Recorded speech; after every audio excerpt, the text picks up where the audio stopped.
Welcome all to Gunning to Old Trafford with your hosts here, Shady and Ibi, and our much esteemed guest, Shahid Abdul, for our next segment. We're looking so forward to it. And Ibrahim. Yeah, so I think in this segment, since we have Shahid Abdul with us, it would be a must not to get into the structure of football clubs and how the ownership model should be looking, that entire pyramid. I know Gary Neville talks a lot about the football pyramid, the ownership structures. And I think with a lot of these American owners coming into the Premier League, with that mentality of how American football is run or American sports are run, and trying to instill that into Premier League. And I don't think it kind of works. I'm a strong advocate for the Glazers out. I've always been. And I know people say, we're jumping on the bandwagon because United are not doing well. If we were doing Gunning to Old Trafford back in the glory days, you would know that I was a Glazers out from the time they purchased Manchester United. It wasn't a hostile takeover. It was a really poor way that they bought the club, using no money of their own. We spoke about it on the channel, so go back and you can see. It was actually one of the first episodes we did where we spoke about them. So I'm still very firm on the Glazers out movement, and you can see what this type of ownership structure does is it drains the resources out of a football club. It builds only on driving the bottom line, which is the profit and revenue for the owners. And eventually, over time, with money flowing out of the club, you see, as money flows out, you see an equal or parallel reaction in the decline of that football club. And that's what we've seen with Manchester United, Arsenal under their ownership, and many other teams, that are run in this particular way. So, I'm not going to claim to be an expert on this, and that's why we've got Shahid here. So I'm going to hand over to Shahid now, who's going to jump into that structure and that pyramid. And it's going to be an interesting lesson.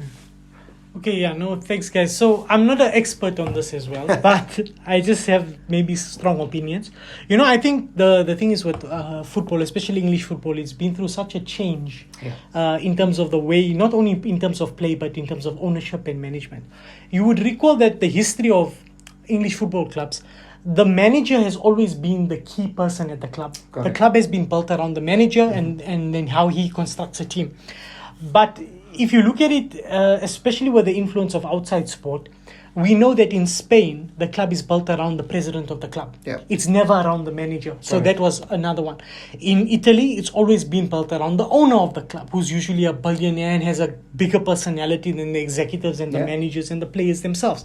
Silvio Berlusconi is one of them, Interesting stories around that character. Yes, exactly. So this is the situation, predominant situation. In the Netherlands, it's fan-based football, fan-based run football. Germany as well, right? Germany as well, to a large extent. So the English model was basically that for many years, but the Premier League brought about a new era of commercialization and globalization. Money was to be made out of football, and that's where we find ourselves here.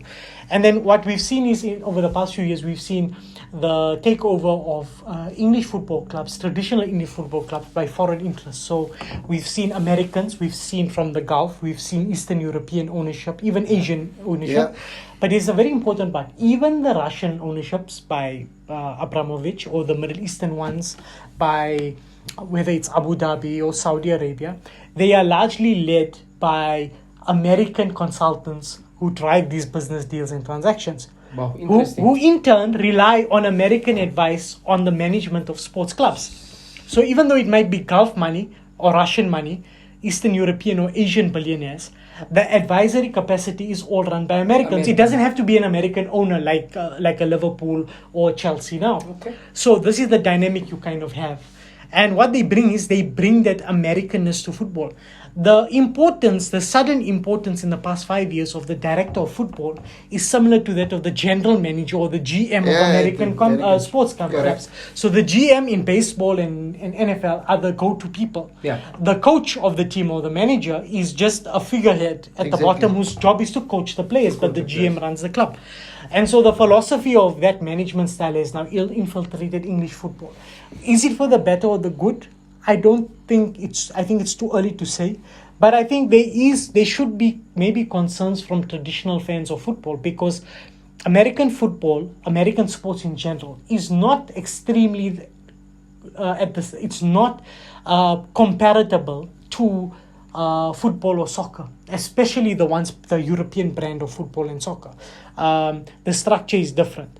And I mean, just on the structure, right? I mean, they believe in zero relegations. Exactly. You know, it's more about keeping it really superpowers, close. Yeah, yeah. exactly. And that's where the thoughts around the Super League came in as well, where they want to do, cut off the bottom of the pyramid. Exactly. And I use the word pyramid because I think that's what it is, right? Yeah. And money should be spread across the pyramid, not just for your big at players. the top, yeah. And American sports is predominantly based on certain number of teams. Exactly.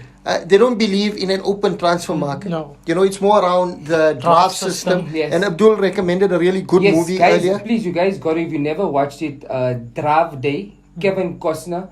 This shows you guys exactly how NFL Kevin is run. Costner. Kevin Costner. Kevin What Costner, the a only way movie. I remember him is Robin Hood, man. Probably, Yeah, no. and But Dances saying with Wolves. And Dances with Wolves. But listen here, he takes a beautiful, beautiful role, and this will teach you guys and even show you guys how it's run with the draft day, and the general manager is the boss. Yeah, exactly. The Yeah, coach yeah, is yeah. just there just to coach the players, Exactly. So I think that doesn't fit the game that we grew up watching. It doesn't, doesn't. fit. And I'm not just talking about the Premier League. I'm talking about football in general.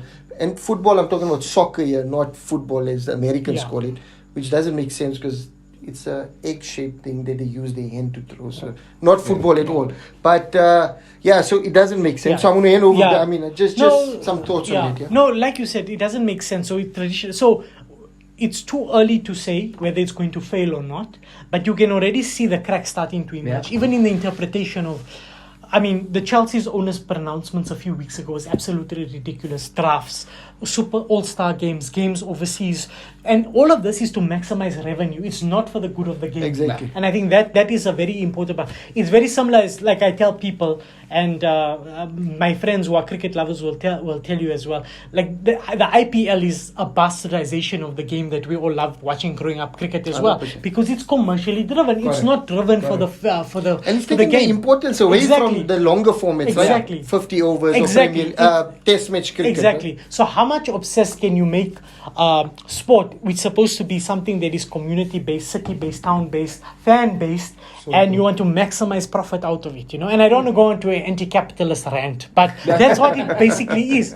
So, and I think, and this is the thing. However, one of the things that, and we mentioned this off camera earlier, I mentioned is that why Liverpool have been so successful in the past few years is that since the consortium led by J.W. Henry took over the club, when they used, and another great movie to watch about how American sport is run is Moneyball with Brad Pitt. If you watch any movie, please watch it.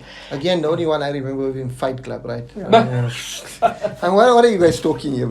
I'm just showing my age, but anyway. So basically, the Boston Red Sox adopted this style of play called Moneyball, where you use resources not to buy the best players in the world, but to put together a team based on statistics and ability. And basically, when John W. Henry and the consortium took over Liverpool, we all know were in such a bad position at the time. True, yeah. They found a coach who perhaps believed in the Before philosophy. you go on, the best time of football. Yeah. When Liverpool was struggling, really at the bottom of the English game, that was the best time of football. Yeah. And, Ibrahim the golden made era of football. It was a golden era. So Tassin, this one is Yeah. for you, yeah? Yeah, Tassin. So yeah, this is basically what happened. They found a coach in Jurgen Klopp, who maybe not have believed fully in Moneyball as a concept, but I think his style of football would allow them to recruit what they're trying to do. And like they did successfully with the Boston Red Sox, where they broke the curse of the Bambino and they finally won the World Series after, I think, 120 years. Liverpool won the Premier League after 30 years. Basically, if you track the changes, when they bought Salah and when they got in Firmino and Mane and the players that they have in the team now, yes, there was big money spent on some of them, but that's largely due to football price inflation. But they were not superstars that they are now. The structure of the team, the coaching by Jurgen Klopp turned these players into superstars. And this team was reliant on these players playing in these positions and fulfilling that statistical responsibility that Moneyball demands. Wow. And so that is why they were so successful, especially in the past few seasons. The sale of Sadio Mane has shown you now they have really not replaced Mane's ability statistically in their team to fully function. And that is why I think they are struggling a bit. And I just want to And I don't think the new player that they bought, that £100 million player, right? what's his name? Darwin Nunes. I don't think Darwin Nunes is £100 the million right fit. pound, yeah. Is the right fit to replace Sadio Mane. I would have rather fought to keep Mane at the club. I agree. I mean, selling money for 30 million Yeah. and then buying someone for 100. Yeah. I mean, just shows the gulf. Another contrast is Mane struggling at Bayern Munich shows the same thing. Him not being able to score goals and assists also shows that Mane is a player for a system. Yeah. He's Yeah, not he a needs player. system. He's just not a player. I'm not saying he's not a world-class player. He needs that system to thrive.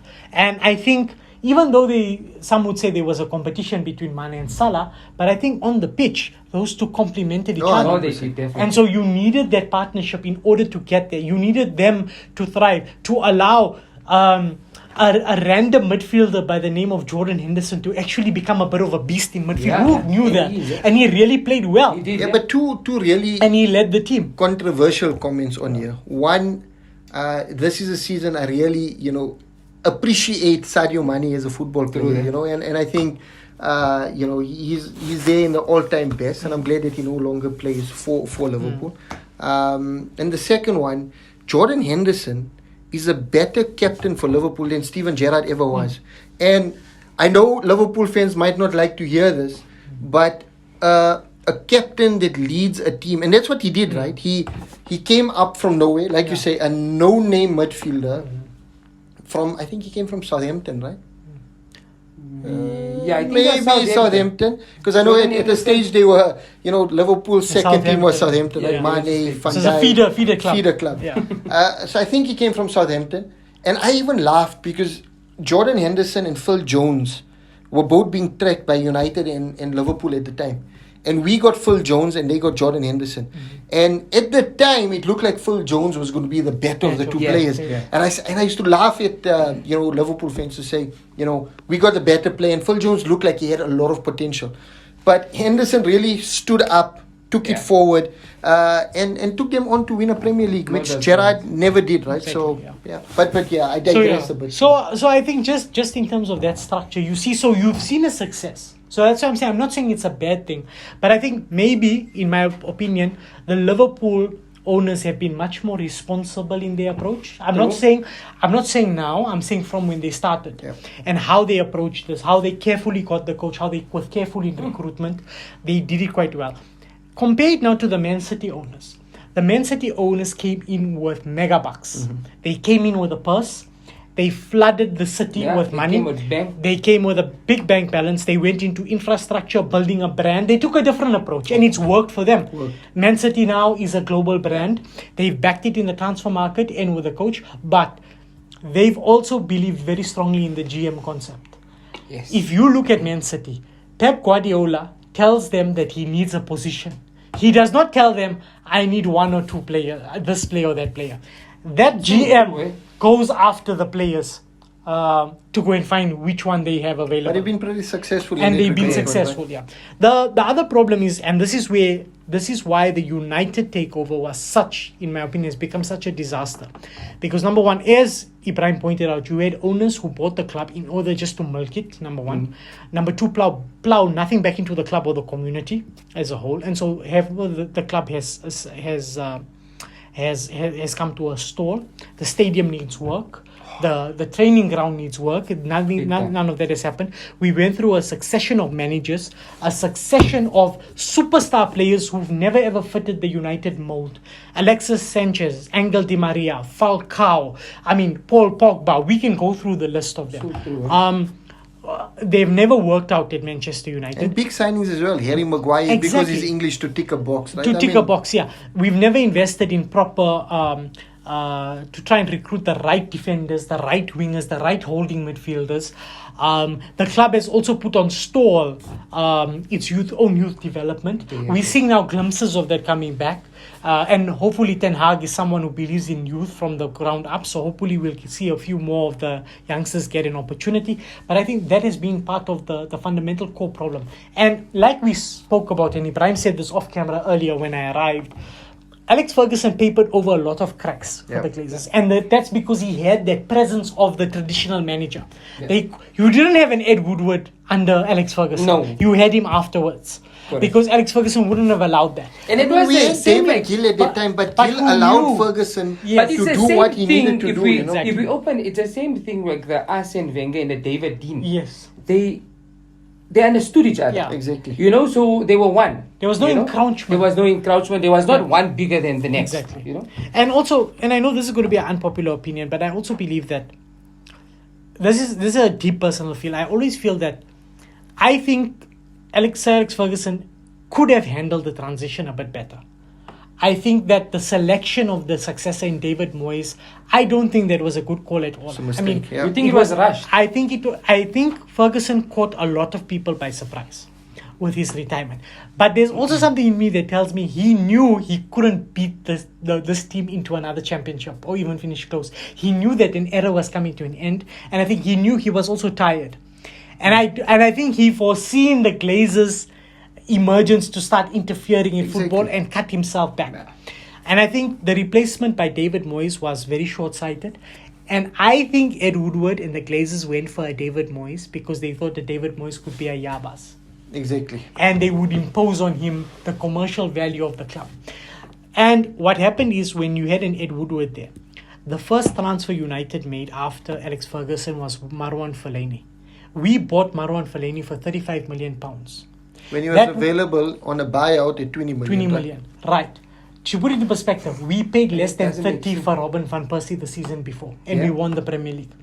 That just shows you that clubs started knowing United has money and they will pay anything for Exactly. anyone just to make. Marwan Fellaini was a desperate buy. One Mata, Mourinho used him and abused him for 6 months, won the league already, wrapped it up, and then sold him to United for more than his value. Exactly. He was the second signing, He was. 40 million fleeced for a player maybe worth 25, 30. And it started a trend where anyone, and unfortunately till today, if United goes for somebody the Oh, tax, worth, right? worth 10 million, his price is now Uplifts. 50. Correct. The inflated prices we've paid for people like Aaron Wan-Bissaka. The price Maguire. Harry Maguire. 80 million. 80 million for Harry Maguire. Some would even argue that Anthony, I know he's a good player and he's got a lot of potential, but at 79, it's Ajax pushing their luck. Exactly. He's not worth it. He's And maybe- again, desperate because we Exactly. didn't get the business done early on. Exactly. Right? You know, so you have this situation. And then also, it's been up and down. Like one season, you would had Ed Woodward would sign 5 world-class players, and the next season, he'll give you a championship right back just as a consolation. No. The next season. And so there's an unequalness. And the here. reason for that, right, is because they were chasing top 4. They're not Exactly. chasing Premier League. Yeah. They're chasing that four. commercial Top four. understanding. Champions Because you League get, football. you get That's top all they 4, want. you get the revenue from Champions League. Exactly. So it wasn't about winning. Yeah. It was about making as much money for the For Glazers, the Glazers as possible. And you see, that's where the football club went to ruin. The problem is people like Ed Woodward stayed too long. The problem is people that he brought in, the people that we have as sporting director, as director of football, are not really capable. Exactly.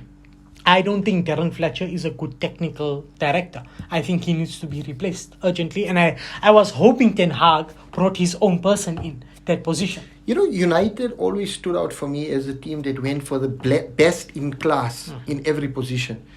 But since the Glazers have come in, it's always we're trying to shoehorn people into positions. If you look at City structure, if you look at Liverpool structure, they always get the best in a certain position, whether it's on the field or off the field. We always, as a United fan base, have to deal with the Glazers, bringing players in, to your point, that are just going to toe the line and fit in with the Glazers structure in how a football club needs to be run. And that's the reason why we are where we are. And the warning is already out there, because if the financial crisis in football in Spain is anything to worry about, what happened to great teams now like Barcelona in debt, what's Real Madrid is tight. You look at what has happened to the Italian teams over the years with their debt, their ability to track players. Remember, at one stage, everyone in the late 1980s, everyone wanted to play Serie A. All the best players in the world. Correct. Look where Serie A is today. I'm not saying it's not competitive. I'm saying But they can't compete with the English Premier League, financially. English football needs to worry about that because they are in the same dominant position now with these wealthy owners as these leagues were years ago. And look at where this has led. I mean, United just showed now a loss of about 150 million, 160 million pounds crazy, for the man. financial year, taking their debt up to 650 million pounds. Exactly. They bought the club for 600 million pounds, Exactly. and their debt is sitting at But 650 Ibrahim million and Shahid pounds. Abdul, if you look at the whole nucleus of the whole thing, and we talk about management and administration, just the infrastructure, Ibrahim. Shahid Abdul, I mean, Old Trafford is broken. It's broken. It's breaking. finished. Yeah. The first thing when Manchester City got the new owners, what did they target? The Stadium. infrastructure. The stadium. The whole infrastructure, meaning the training ground, the indoor, the stadium. Yeah. I mean, it's world class.